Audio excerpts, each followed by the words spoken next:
Good morning everyone, welcome to our channel Simple Classes. आप सब लोगों का बेहद बेहद स्वागत है। दोस्तों, सीसैट 2020 के ऊपर एक कंप्लीटली फ्री क्रैश कोर्स है। आपको 1 रुपया भी खर्च नहीं करना है और ये सारी वीडियोस आप एक्सेस कर सकते हैं हमारे यूट्यूब चैनल पे। जो प्लेलिस्ट है उसका लिंक आपको ऊपर राइट साइड में भी दिख जाएगा। वहां पे जाके हमारे यूट्यूब चैनल पे सीसैट 2020 फ्री क्रैश कोर्स की प्लेलिस्ट आप एक्सेस करिए। ये सेट 13 है। इसके अलावा सेट 12 तक यानी कि वीडियोस ऑलरेडी अपलोड किए जा चुके हैं और इन प्रैक्टिस सीरीज के अलावा और भी कई कंसेप्ट पे वीडियोस हैं, जैसे कि क्यूब्स हो गए वगैरह वगैरह। हमेशा की तरह हिंदी और इंग्लिश दोनों ही माध्यम में ये वीडियो बनाया गया है ताकि किसी भी छात्र को, किसी भी एस्पिरेंट को समझने में प्रॉब्लम ना आए। तो आशा रखते हुए ये वीडियो आपको पसंद आएगा और कुछ नया सीखने को मिलेगा। आज की क्लास स्टार्ट करते हैं।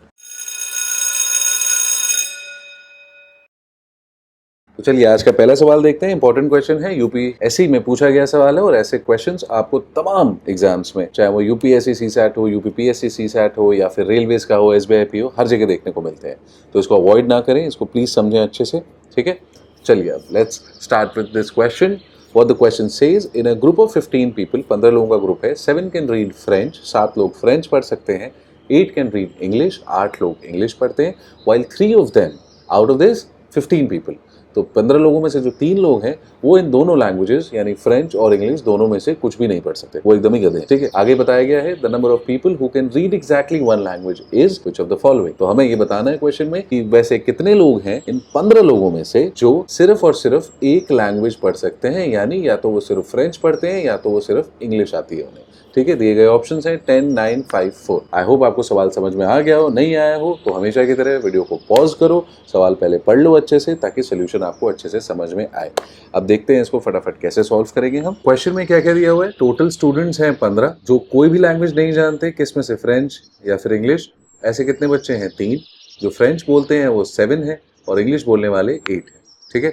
अब टोटल स्टूडेंट्स 15 हैं और 3 उनमें से एक भी लैंग्वेज नहीं बोलते। ये जो फ्रेंच और इंग्लिश स्पीकिंग स्टूडेंट्स हैं इनका टोटल कितना होगा, 12। क्लियर है यहाँ तक। अब मान लेते हैं ये जो पिंक सर्कल है ये दिखाता है हमें कि फ्रेंच बोलने वाले कितने लोग हैं, जो कि हैं 7, ठीक है। And let me change the colour to white.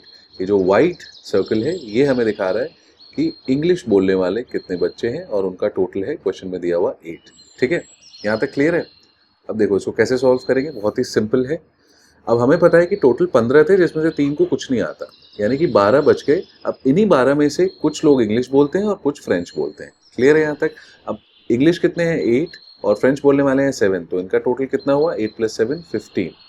But in actual there are only 12 people. तो ये जो इंटरसेक्शन है बीच का, let me show it with a different colour.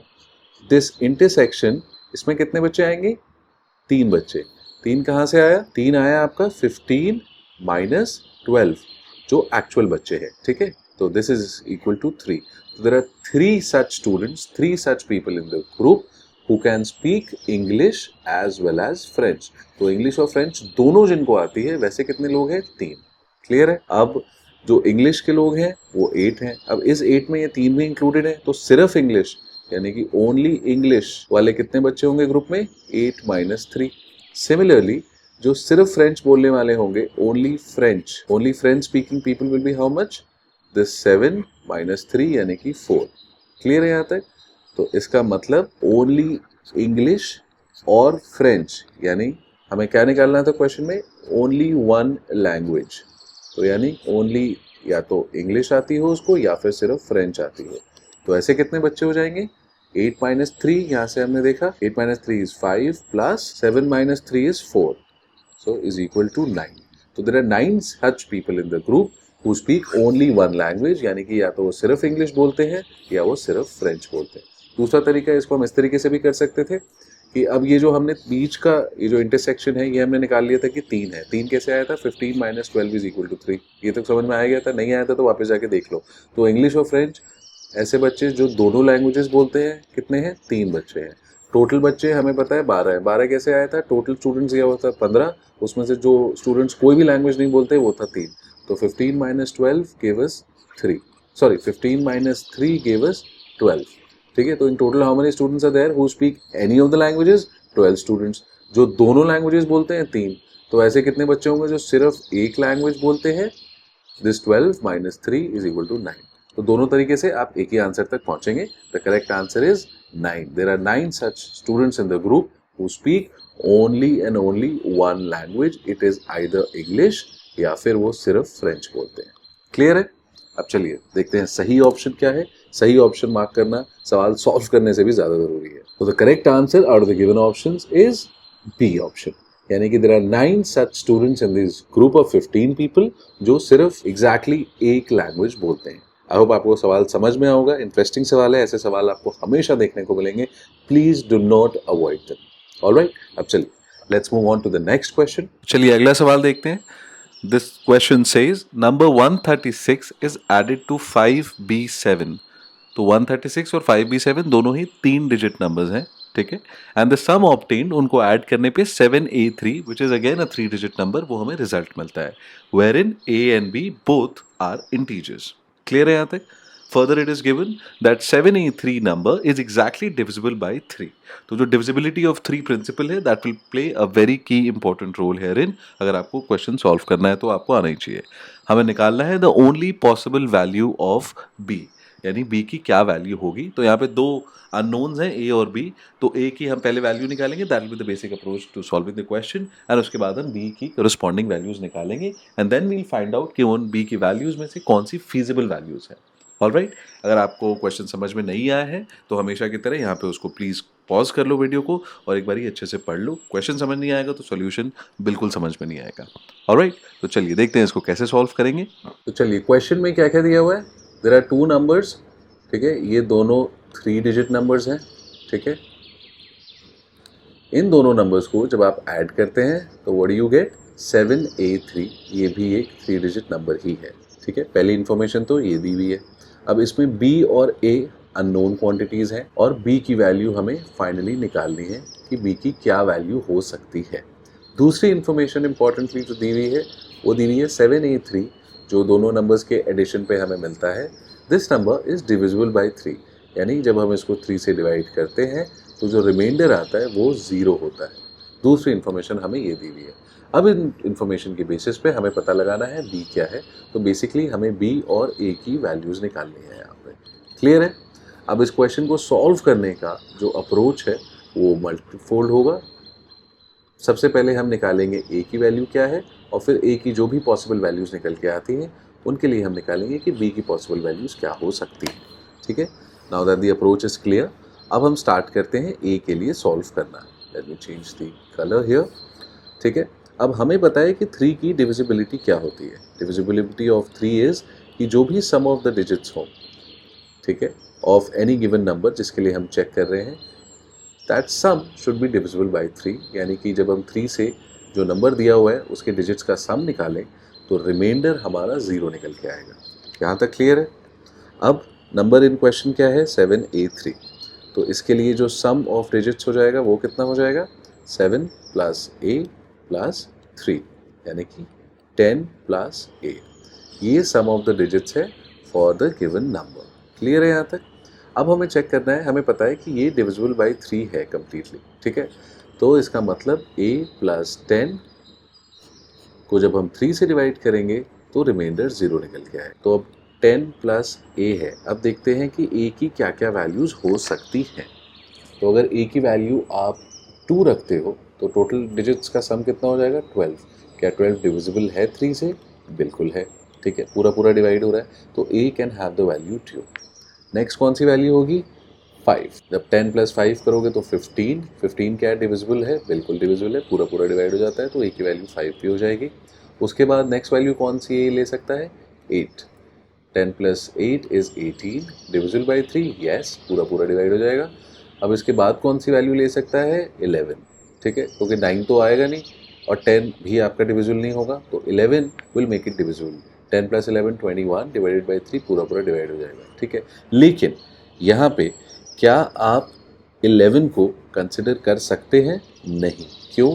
क्योंकि ये एक डबल डिजिट नंबर हो जाएगा, ठीक है। अब डबल डिजिट में जाने की वजह से यहाँ पे जो ये इक्वेशन बैठा हुआ है, तो you can not enter double digit values for a की सिर्फ 3 वैल्यूज यहाँ से निकल के आई, a = 2, a = 5 और a = 8। अब इन 3 वैल्यूज के लिए b की हमें करस्पॉन्डिंग वैल्यूज चेक करनी है और ये पता लगाना है कि वो पॉसिबल है या फिर नहीं। तो now let's approach the second part of the solution. A की वैल्यू आ गई, अब हम बी की करस्पॉन्डिंग वैल्यूज निकालेंगे। तो हमें पता है कि ए की 3 वैल्यूज हैं 2, 5 और 8। अब केस 1 देखते हैं, ए की वैल्यू 2 लेके देखते हैं, उसको सब्स्टिट्यूट करते हैं यहाँ पे और फिर करस्पॉन्डिंग बी की वैल्यू निकालेंगे। ठीक है, तो अब देखिए, late me change the colour so that it is more clear for everyone. अब 136 + 5b7, नीचे था 7a3, तो वील सब्स्टिट्यूट 2 इन केस 1, तो let this B 2। Now 6 + 7 is 13, 1 carry over, 1 + 3 4 plus b, middle रो है यहाँ पे ये वाली, वहाँ पे क्या आ जाएगा 4 + b। अब 4 + b इज इक्वल टू कितना आ रहा है, ये 1 और 5 है 6, एंड में 7 है, इसका मतलब एक कैरी ओवर हुआ होगा, तो दिस कैन बी 12। क्लियर है, तो 4 + b इज इक्वल टू 12, ये इक्वेशन निकल के आ गई। समझ में आ रहा है, मैं एक बार फिर समझा देता हूँ। 3 डिजिट्स थे 1 3 6, let me right it again 1 3 6। Clear है, उसके नीचे था 5b7, इनको ऐड करने पे आ रहा है 7a3। तो a की हमने पता लगाया, 3 वैल्यूज पॉसिबल हैं 2 5 8, आगे भी जा सकते थे 11 हो सकता था, बट डबल डिजिट क्योंकि अलाउड नहीं होगा तो इसलिए सिर्फ ये 3 वैल्यूज निकल के आएंगी। अब हम केस 1 में a = 2 सब्स्टिट्यूट करेंगे और कोरस्पॉन्डिंग b की वैल्यू निकालेंगे। ठीक है, तो 6 + 7 13, 1 will get carried over here, तो 1 + 3 इज 4। ना 4 + b का जो भी वैल्यू आएगा उसका यूनिट्स प्लेस ही तो यहाँ पे आएगा, बाकी कैरी ओवर हो जाएगा। अब a = 2 अगर हम सब्स्टिट्यूट करते हैं यहाँ पे, a = 2 अगर आता है तो फिर 1 + 5 इज 6, यानी कि एक कैरी ओवर होना जरूरी है यहाँ पे, तभी तो ये 7 आएगा, right. So this figure has to be then 12, यानी कि 4 + b हैज टू बी 12। तो ये इक्वेशन निकल के आएगी इसमें से, राइट। अब इसको सॉल्व करते हैं b के लिए। So b will be equal to 12 - 4 is equal to 8। तो b की वैल्यू यहाँ पे 8 निकल के आई जब a = 2 हमने सब्स्टिट्यूट किया। ठीक है, और ये सेटिस्फाई भी कर रहा है इस पूरी क्राइटेरिया को। ठीक है, अब केस 2 देखते हैं, a की दूसरी वैल्यू यहाँ पे सब्स्टिट्यूट करके देखते हैं। 136 5b7, इन दोनों को ऐड किया, 7 a मैं अभी पुट नहीं कर रहा हूँ, इज इक्वल टू 3। अब हम सेकेंड वैल्यू यहाँ से डालेंगे 5, तो लेट दिस बी 5। अब देखते हैं क्या b की वैल्यू पॉसिबली निकल सकती है। तो 6 + 7 13, 1 पिछली बार की तरह फिर से कैरी ओवर होगा, तो 4 + b। अब क्योंकि ये 5 यहाँ पे है तो एक यहाँ से कैरी होगा, तभी ये 7 निकल के आएगा, right. 1 has to be carried over necessarily, वरना ये 7 निकल के नहीं आएगा। 5 + 1 सिर्फ 6 होगा, तो एक यहीं से कैरी ओवर होके आ सकता है। तो इसका मतलब 4 + b should have been equal to 15। तो इस हिसाब से b की वैल्यू कितनी निकल के आएगी, 15 - 4, यानी b = 11। ठीक है, अब पर क्या b 11 हो सकता है यहाँ पे, नहीं। क्यों, क्योंकि b is a single digit number here, है ना। आप यहाँ पे 11 कैसे लिखोगे, you can write it as 136, नीचे 5 11 7, this will not make sense. ठीक है, तो b = 11 is not a possible case. इसका मतलब a 5 की वैल्यू नहीं ले सकता, 2 की ले सकता है, 5 की नहीं ले सकता। अब ठीक इसी तरीके से तीसरा केस चेक करते हैं। ध्यान से समझो, क्वेश्चन डिफिकल्ट नहीं है, पर आपको जब सॉल्व करना है तो ध्यान रखना है कि where exactly do you lie in the journey of solution. So 136, उसके बाद 5b7, इन दोनों को ऐड किया, रिजल्ट आया 7a3। अब यहाँ से a की वैल्यू 8 सब्स्टिट्यूट करके देखेंगे हम। ठीक है, तो 6 + 7 13, 1 कैरी फॉरवर्ड होगा, जाहिर सी बात है, +1, तो 1 + 3 is 4, तो 4 + b इस बीच वाली रो की वैल्यू हो जाएगी। ठीक है, अब 4 + b, अब एक यहाँ से कैरी ओवर होगा, तभी ये 5 + 2 निकल के 7 आएगा। तो इसका मतलब अगर 8 यहाँ पे है तो 4 + b का सम होगा 18। क्लियर है, अब 4 + b का सम अगर 18 है तो b की वैल्यू होगी 18 - 4, इसका मतलब 14। Again it is a double digit number, और डबल डिजिट नंबर यहाँ पे पॉसिबली वैल्यू नहीं ले सकता b। ठीक है, तो a की 2 value is the only admissible value. ठीक है, और a = 2 जब होगा तो b = 8 होगा। तो this is the only possible value.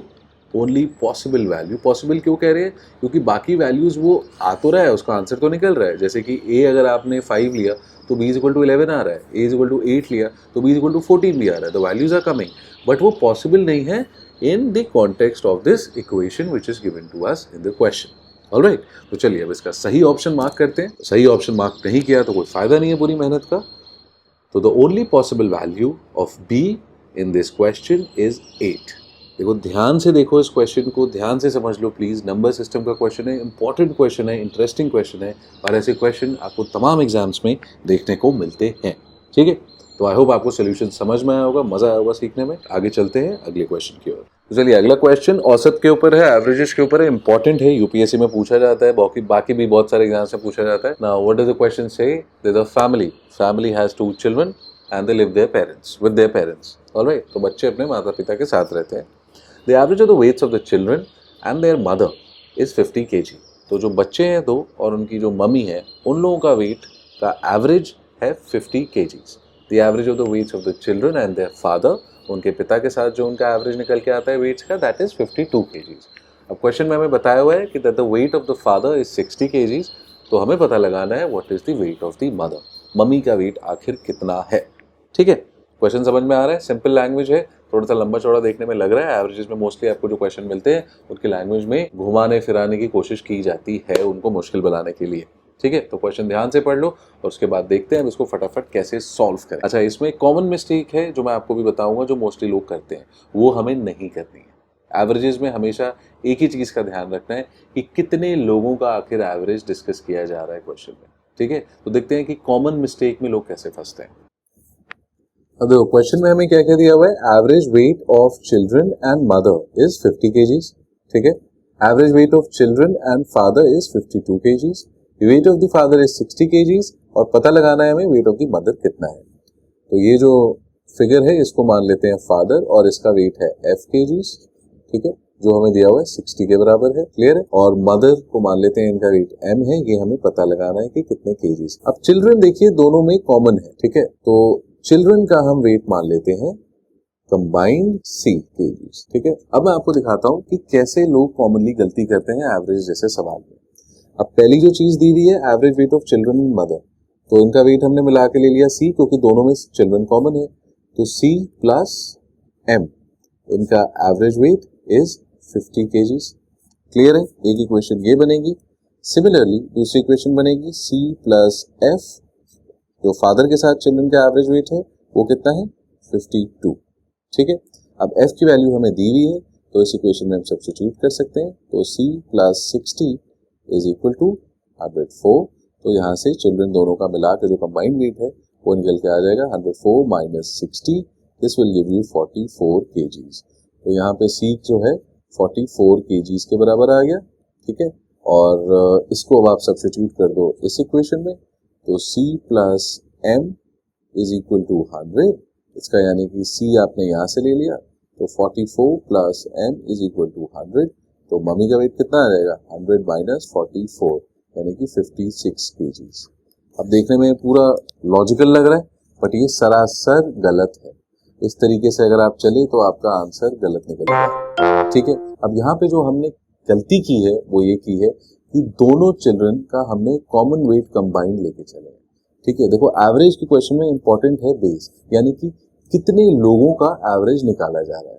अगर दो लोगों का एवरेज है, मान लो a और b, तो इनका एवरेज निकालोगे वेट का तो a प्लस बी बाई 2 होगा। अगर 3 का होगा तो a plus B plus c, मान लो तीसरा बंदा है, तो इनका एवरेज में बाई 3 आएगा।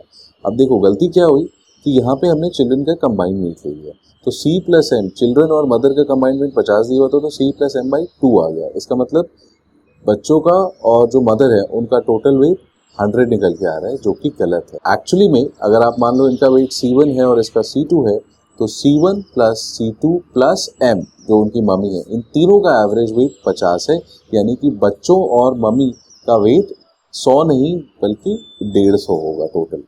क्लियर है, तो इस वजह से ये जो हमारा आंसर आया है वो गलत आया है। अब देखते हैं इसको सही कैसे करेंगे। तो जो फादर है उनका वेट f लेके चलो, जो हमें दिया हुआ है 60 kgs के बराबर।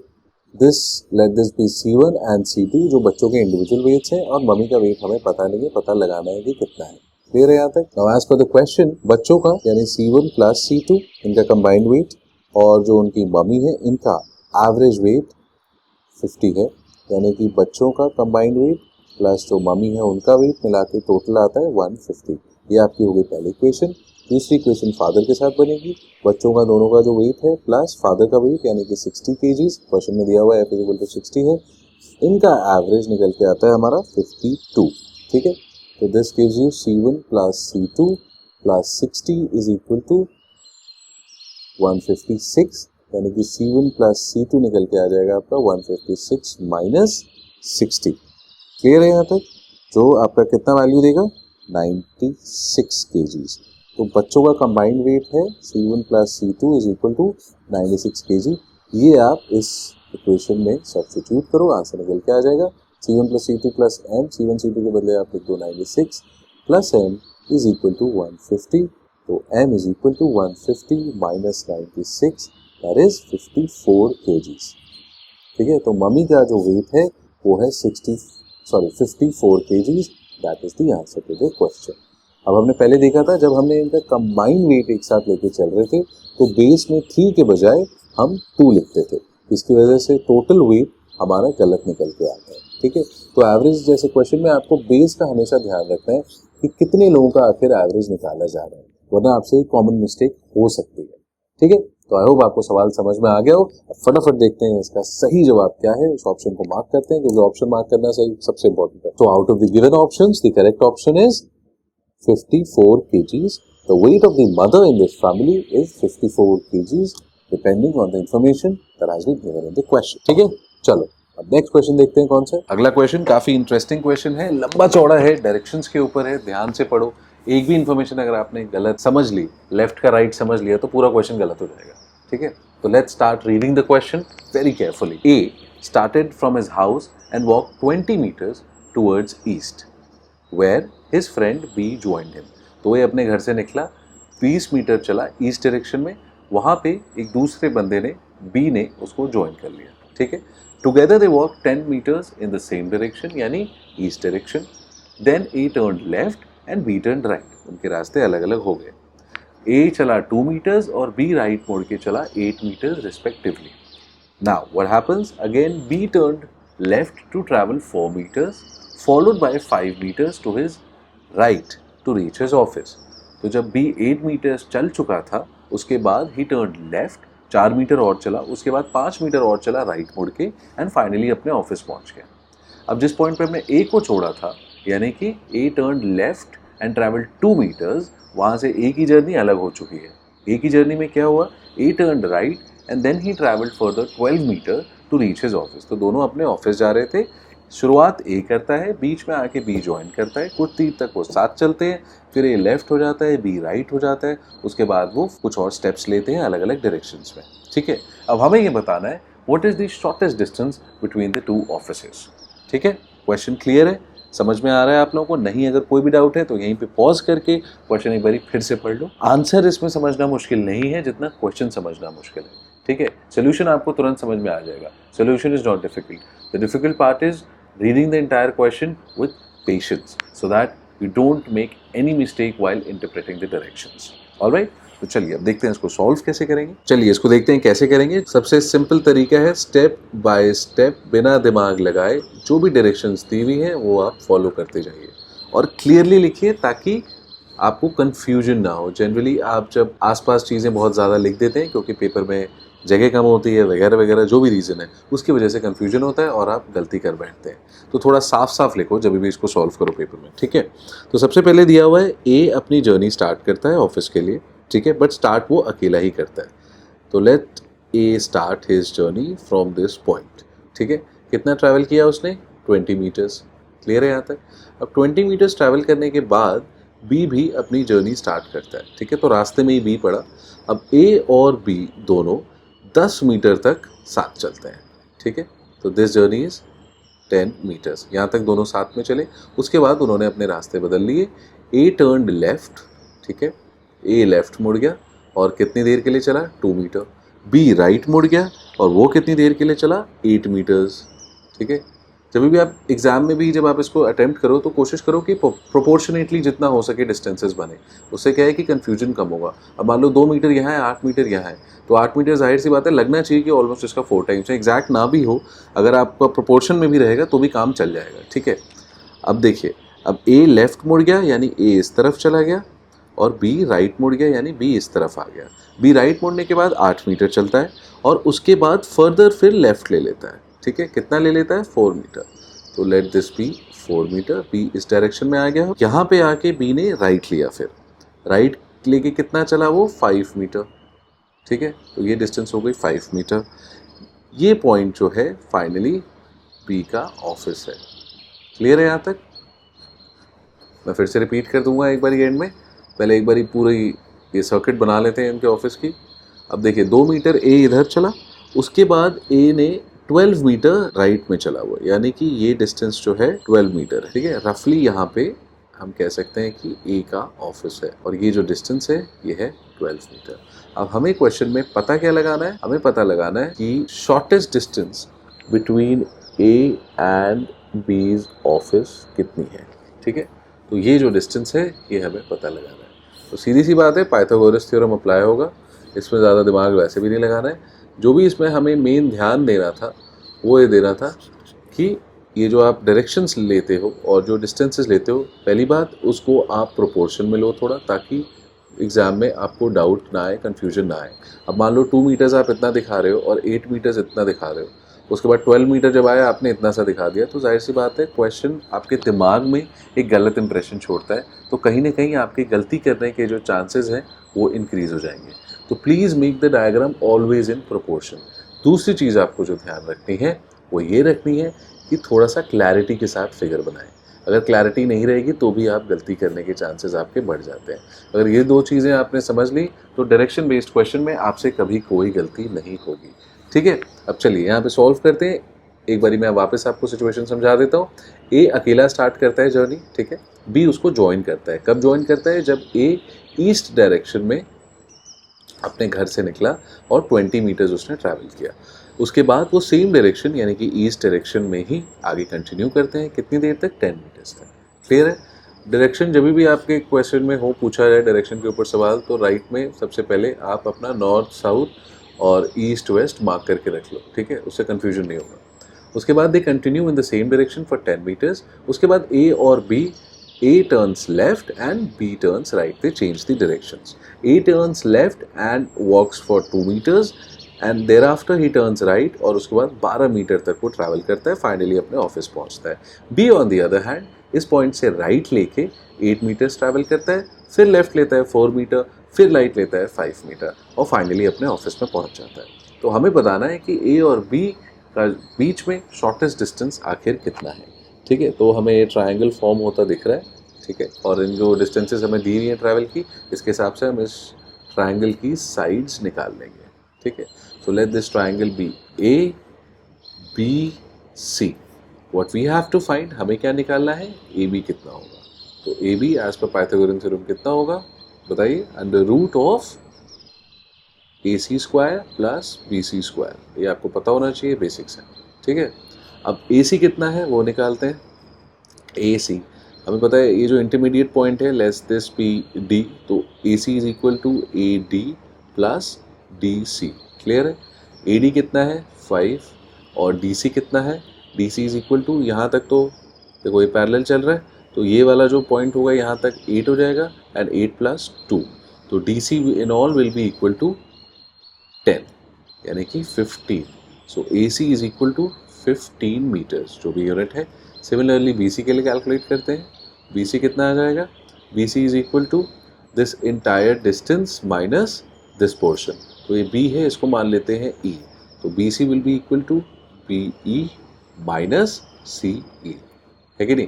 तो बी ई आपका जो टोटल है ये हमें पता है 12 मीटर, क्योंकि राइट मोड़ के वो 12 मीटर चला था, माइनस सी ई। सी ई कहाँ से निकल के आएगा? यहाँ से। जो ये डिस्टेंस होगी वही तो ये भी डिस्टेंस होगी, because E C D and let's this point be F, ये एक रेक्टेंगल बना रहा है, ठीक है। तो 12 minus 4, this will give you B C equals to 8।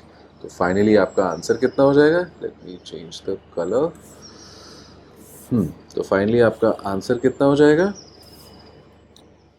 A B is equal to root of A C square plus B C square. A C और B सी की वैल्यूज हम सब्स्टिट्यूट करेंगे जो हमने यहाँ से निकाली है। A C is equal to 15 and BC is equal to 8. So AB will be equal to under root of 15 square plus 8 square. Squares आपको याद होने चाहिए. So this will give you 225 plus 64 under root. So this will be 289 under root. This will give you 17 meters. So the shortest distance between the two offices is 17 meters. This is the answer to the question.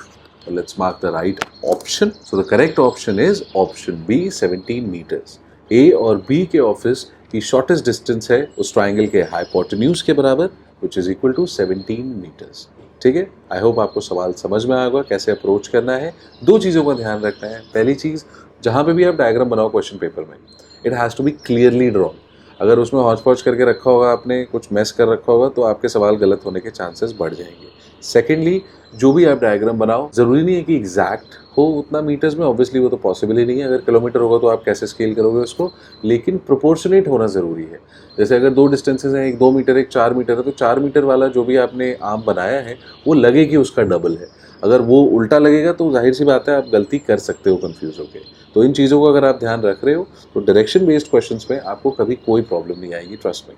ठीक है, अब चलिए अगला सवाल देखते हैं। So let's move on to the next question. Very interesting question. मुझे बहुत ही पसंद आया क्वेश्चन। क्यों? क्योंकि इसकी लैंग्वेज कंफ्यूजिंग है। क्वेश्चन बहुत ही सिंपल है, लेकिन इसकी लैंग्वेज की वजह से इसको इंटरप्रेट करने में कई लोग गलती कर सकते हैं। तो इसीलिए इसी लिहाज से ये बहुत ही इंपॉर्टेंट है। यूपीएससी में पूछा गया सवाल है, तो इस सवाल को आपको हमेशा ध्यान से देखना चाहिए। ऐसे और भी सवाल आपको देखने को मिल सकते हैं बाकी एग्जाम्स में भी। ऑलराइट, तो now what does the question say? A printer numbers the pages of the book starting from 1। तो एक प्रिंटर है, वो बुक पेज प्रिंट करता है, बुक को प्रिंट करता है, सॉरी।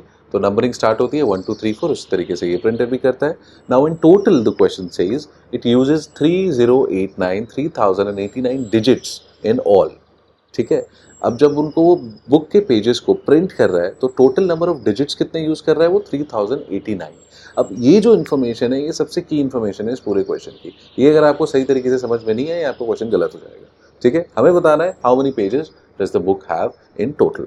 तो सवाल एक बार आप भी पढ़ लो, उसके बाद देखते हैं इसको कैसे सॉल्व करेंगे। इंटरेस्टिंग क्वेश्चन है, मजा है। तो बहुत ही इंपॉर्टेंट क्वेश्चन है, सीसैट में आया हुआ है, पूछा गया सवाल है और थोड़ा टिपिकल भी है क्योंकि इसकी लैंग्वेज जरा कंफ्यूजिंग है। तो ध्यान से समझो इसको। ठीक है, अब हमें क्या दिया हुआ है क्वेश्चन में कि टोटल डिजिट्स एक बुक को प्रिंट करने में, उसके पेज नंबर्स को प्रिंट करने में जो कंज्यूम होते हैं उनका टोटल है 3089। अब इस बात का आखिर क्या मतलब है ये पहले समझना ज़रूरी है। ठीक है, this is the key to solving this question. तो यहाँ पे आपको समझाने के लिए मैं 4 तरीके के पेजेस कंसिडर कर रहा हूँ। पहला पेज जिसमें 1 डिजिट यूज़ होगा, ठीक है। दूसरा जिसमें 2 डिजिट्स यूज़ होंगे उन पेजेस को नंबर करने में। तीसरी कैटेगरी ऑफ पेजेस है जिसमें 3 डिजिट्स यूज़ होंगे प्रिंट करने में। और चौथी जिसमें 4 डिजिट्स यूज़ होंगे। अब इसका क्या मतलब है? जब आप 1 डिजिट यूज़ कर रहे हो यानी कि वो सिंगल डिजिट पेजेस होंगे। जैसे कि आपका सेकंड पेज हो गया, थर्ड पेज हो गया। इसका एग्जांपल ले लेते हैं कि 9th पेज है। डबल डिजिट्स में ले लो 39th पेज एग्जांपल। इसमें ले लेते हैं से 105 एंड 4 डिजिट्स के लिए ले लेते हैं 1005। ठीक है, तो ये 4 तरीके के पेजेस हैं। क्यों 4 तरीके के? क्योंकि इसमें सिंगल डिजिट यूज़ हो रहा है, इसमें डबल डिजिट, इसमें 3 डिजिट और इसमें 4 डिजिट्स। तो there are 4 category of pages each with different number of digits. Clear है? अब क्वेश्चन में जो total digits consumed in printing these pages है उसका क्या चक्कर है वो देखते हैं। अब डिजिट्स यूज्ड हमने यहाँ पे लिख दिया। अब जब सिंगल डिजिट पेज होगा तो उसमें प्रिंट करने में कितना डिजिट यूज़ होगा? 1। क्यों? क्योंकि सिंगल डिजिट है। जो डबल डिजिट होगा, मान लो 39 हो, 99 हो, 84 हो, उसमें कितने डिजिट्स यूज़ होंगे? 2। जब 3 डिजिट्स का पेज होगा, 105, 205, 594 जो भी पेज हो, उसमें कितने डिजिट्स यूज़ होंगे? 3। जब 5 डिजिट का पेज होगा, 100, 1001, 1002, 1005, उसमें कितने डिजिट्स यूज़ होंगे? 4। तो इनका जो सम है ये आपको टोटल दिया हुआ है। जो भी पूरी किताब है उस पर जितने भी पेजेस हैं जो इन कैटेगरीज में लाई करते हैं, यानी कि किसी पे सिंगल डिजिट होगा, किसी पे डबल, किसी पे ट्रिपल, किसी पे 4, उन सब का सम है 3089। These are the total number of digits which are used in printing the pages. Clear है यहाँ तक? ये बात आपको समझ में आ रही है? देखो, इसको पॉज करके समझ लो, ये सबसे इंपॉर्टेंट है समझना इस क्वेश्चन को सॉल्व करने के लिए।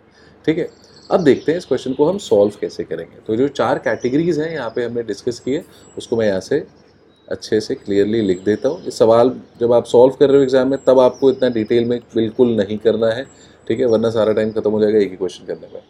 अब देखिए, पेजेस विथ 1 डिजिट, ठीक है, 4 तरीके के पेजेस हैं। पेजेस विथ 2 डिजिट्स, ठीक है। Third is pages with 3 digits and fourth is pages with 4 digits. Clear है यहाँ तक? अब यहाँ पे हम लिखते हैं टोटल पेजेस और टोटल डिजिट्स यूज्ड। टेबल थोड़ी लंबी चौड़ी बन गई है लेकिन इतना कॉम्प्लिकेटेड है नहीं, ये मैं सिर्फ आपको बेसिक से समझाने के लिए कर रहा हूं। ऑलराइट, अब देखते हैं यहाँ पे क्या कहानी चल रही है। पेजेस विथ 1 डिजिट, ऐसे टोटल कितने पेजेस होंगे? अब पेज नंबर 1 होगा, पेज नंबर 2 होगा, ऐसे लेके पेज नंबर 9 तक, ये जितने भी पेजेस हैं इसमें एक ही डिजिट यूज हो रहा है। तो टोटल डिजिट्स इसमें कितने यूज होंगे? टोटल पेजेस कितने हुए? 9 into number of digits on 1 page, each page that is 1, ठीक है, इज इक्वल टू 9। क्लियर है यहाँ तक? ऐसे कितने पेजेस हैं जहाँ पे सिर्फ एक डिजिट यूज हो रहा है, यानी कि वो कौन से पेज नंबर्स होंगे? पेज नंबर 1 2 3 4 से लेके पेज नंबर 9 तक। ऐसे टोटल कितने पेजेस हुए? 9। और एक पेज पे एक डिजिट यूज हो रहा है, तो टोटल डिजिट्स कितने कंज्यूम हुए इन पेजेस को प्रिंट करने के लिए? 9। क्लियर है कहानी? सिमिलरली अब हम 2 डिजिट्स के लिए देखेंगे। तो ऐसे कितने पेजेस हैं जिसमें 2 डिजिट पेज नंबर्स हैं? ये स्टार्ट होगा 10 से, 10 11 और कहाँ तक जाएगा? 99 तक। तो ऐसे टोटल कितने पेजेस होंगे? 90। और एक पेज पे कितने डिजिट्स हैं? 2। तो टोटल डिजिट्स कितने कंज्यूम हुए? 180। क्लियर है? अब 90 कहाँ से आया? अब 1 से लेके 100 तक 100 नंबर होते हैं। अब 100 में से आपने सिंगल डिजिट वाले माइनस कर लिए तो -9, और 100 खुद एक ट्रिपल डिजिट नंबर है तो वो भी माइनस होगा, तो कितना बचा? 90।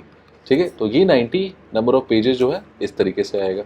और एक पेज पे 2 डिजिट है तो टोटल डिजिट्स यूज कितने हो जाएंगे? 90 इंटू 2 180। सिमिलरली थर्ड कैटेगरी के लिए वो पेजेस जिस पे पेज नंबर 3 डिजिट के हैं, ऐसे कितने पेजेस होंगे? स्टार्ट कहाँ से होगा? 100 पेज से, 100 101 एंड सो ऑन से लेके कहाँ तक जाएगा? 999th पेज तक। ठीक है, ये 99th पेज है, ये 9th पेज है। तो 999th पेज तक ऐसे कितने टोटल पेजेस हो जाएंगे स्टार्टिंग फ्रॉम 100 अप टिल 999? 900। कैसे निकालोगे? अब 1 से लेके 1000 जो है आपके टोटल 1000 नंबर होते हैं। ठीक है, उसमें से आपने ये दोनों नंबर्स माइनस कर लिए जो सिंगल डिजिट वाले हैं, उसके बाद माइनस करोगे जो डबल डिजिट वाले हैं, उसके बाद माइनस करोगे जो 4th डिजिट वाले हैं जो कि आपका 1000 खुद है। ये आप कैलकुलेट करोगे, आपका 900 निकल के आएगा। एक बार खुद प्रैक्टिस करके भी देख लो। ठीक है, अब हर पेज पे कितने डिजिट्स हैं? 3। तो टोटल डिजिट्स कितने लग गए इन पेजेस को प्रिंट करने में? 900 इंटू 3 दैट इज 2700। अब यहाँ तक आपको क्लियर है? अब देखिए 999th पेज तक प्रिंट करने में हमारे total pages, total digit sorry कितने कंज्यूम हुए? 9 प्लस 180 प्लस 2700। इनको ऐड करोगे तो कितना आएगा? 2889। So 2889 are the total number of digits that are consumed up till 999th page of the book. Clear है यहाँ तक? अब हमें टोटल कितना दिया हुआ है? 3089।